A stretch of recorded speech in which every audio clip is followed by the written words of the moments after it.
So today is all about power struggles, and we're going to talk about how to recognize those early warning signs when you're getting into a power struggle, because the truth is we don't want to get into a battle with our kids. It's really a losing situation for us. So we're going to talk about how to recognize when you're in one, how to get out of one once it's started, and how to prevent power struggles from happening in the first place. And we're going to offer you a lot of tools and strategies that really are effective with children of all ages. Kids with ADHD or autism want to be independent. Try Goalie, the visual scheduler that guides them through routines so you don't have to. Goalie, reinventing routines. The way Lauren and I like to talk about the parenting strategies is we really like to show them in action. And so what we want you to know is that no matter, children will display how they're feeling, and they'll display their anger or their upset, or their behavior will be different depending on their age, depending if they're 3 or 6 or a teenager, whatever, it'll be different. But the tools and strategies that the parent uses are really the same.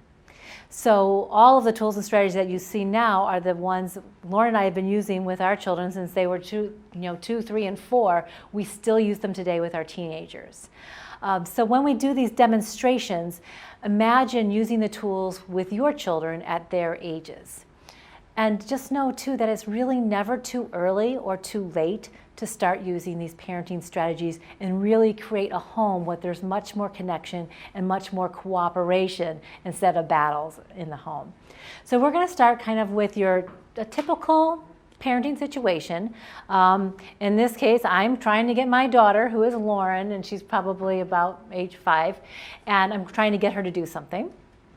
She doesn't want to do what I want her to do, and so you will see a power struggle erupt. And so just kind of watch to see what happens and how this power struggle develops, and then we'll talk about it. For families living with ADHD or autism, preventing meltdowns is everything. Goalie reduces stress by enabling kids to complete routines independently. Goalie, reinventing routines. So I am actually, I'm in the kitchen because it's dinner time and I'm getting dinner ready. Hey Lauren, it's dinner time, time to come to the kitchen. Hey Lauren, dinner! Come now! Lauren, it's dinner time! Come to the kitchen! Lauren! I have been calling you. I called you 3 times. What are you doing? Are you just ignoring me? Mom, I don't want to come to the kitchen. I'm playing with my toys. I don't want to eat anyway. Lauren, it's dinner. It's time to come. Mom, I don't want to come. I'm playing with my toys. I have everything set up and I'm not hungry. Lauren, dinner is ready now. No. It's time to come to the kitchen. Mom, I don't want to come. Lauren, let's go. No, you can't make me. Lauren, you need to come to the kitchen right now or there's going to be no dessert for you. Fine, I don't even care if there's no dessert. I don't even like super dessert. I don't want to eat and I don't want super Lauren, dessert. you And need I don't like to put down the Give doll. me that doll. Give that No. back to me. No. That is so mean. You are so mean. Give me my doll back. No, you need to come to the kitchen. No, I'm not coming and you give me my doll. I hate you. Lauren Bondi, you go to your room. You do not say those words in our house. That's fine. Freeze. Okay, so how did this mom, let's look at what happened right from the beginning. How did the mom enter the room? Angry. Why? What was she thinking? What was she feeling? She felt she was being ignored.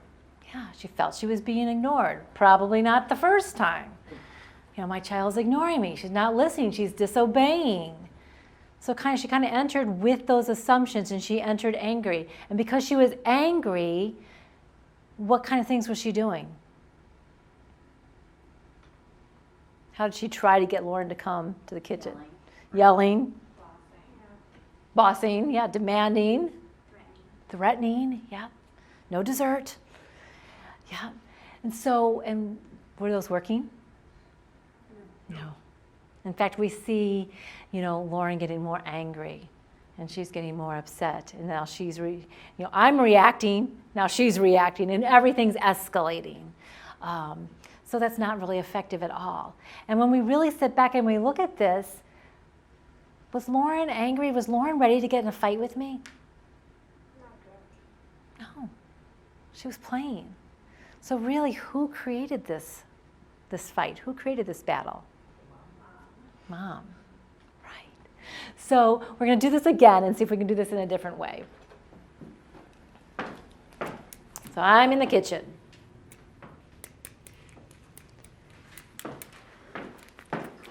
Lauren, I'm making dinner right now, and dinner is going to be ready in about 5 minutes. So you're going to need to come to the kitchen in about 5 minutes.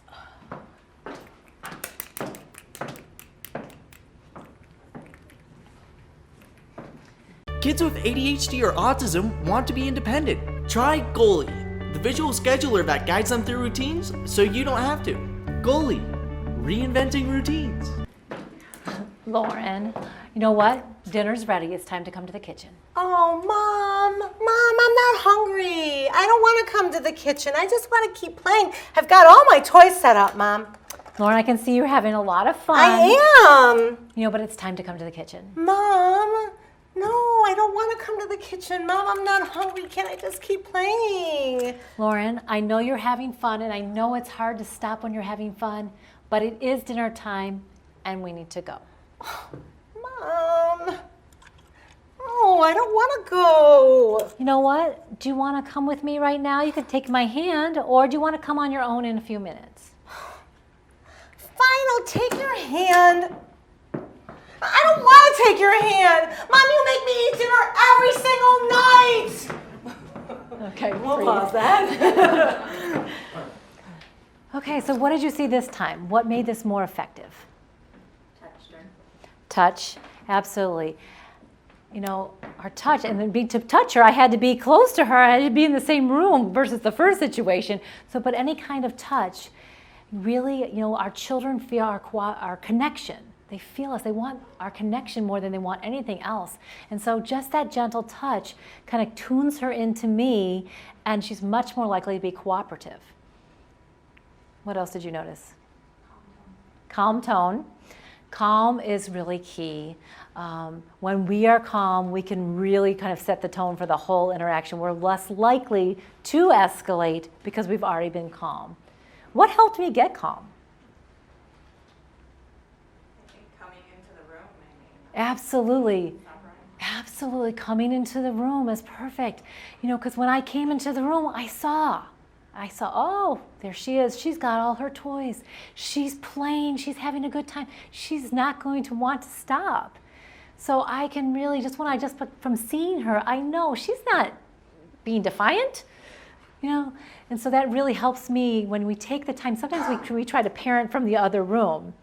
And we think, we're just busy. We're trying to get something done. It's hard to stop that and come in here. I'm worried about dinner on the stove. But actually, in actuality, was it quicker to come in or to kind of parent from another room? Often it's quicker just to come in. And so it really serves a couple purposes. When we come into the room, it really helps, first of all, gives our children a chance to let them know what's happening next, and then it helps us stay calm. What else did you notice? You kept telling her you knew she was having fun.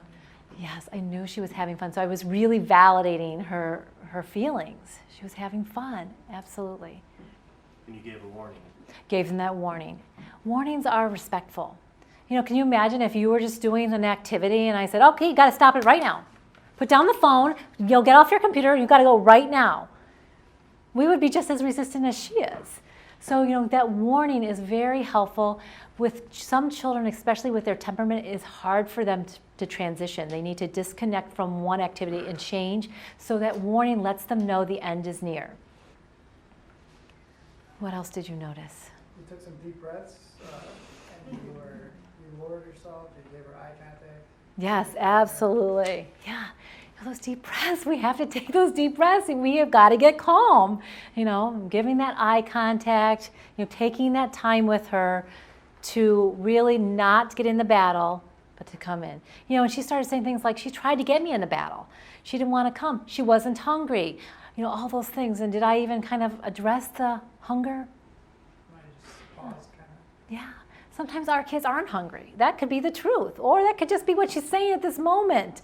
And I don't even need to go there, because my job, when we're asking our children to do something, that's what we're focused on. My job was to focus on doing what I needed her to do. She needed to come to the kitchen. I didn't want to get sidetracked anywhere else. Anything else that you noticed? Options, absolutely. So when we ask our children to do something, we are really stepping on their power. They really can't say no, or they need to come and do this. And so when we give choices, when we give options, we're actually giving back a little bit of power. And that feels good to kids. And so choices kind of give them that power that they need, and it gives them, they get to think about, okay, well, what do they want to do? How do they want to do this? It gives them a sense of control, a little bit of a voice, and kind of moves them on. Anything else that you noticed? For families living with ADHD or autism, preventing meltdowns is everything. Goalie reduces stress by enabling kids to complete routines independently. Goalie, reinventing routines. What about at the end? You make me eat dinner every single night. Totally ignore it. Right. I could have gone into the whole thing. Well, that's because it's healthy. Your body needs to be healthy. And I could have gone on this whole speech and lecture. But, so often, our kids are either venting their feelings because she's frustrated. She had to stop, and so they're either venting their feelings, or they're trying to get us back into the power struggle so they can really show us how they feel. And so the rule of thumb is really, if our kids are doing what we've asked, we want to ignore all the other behavior and words and things like that.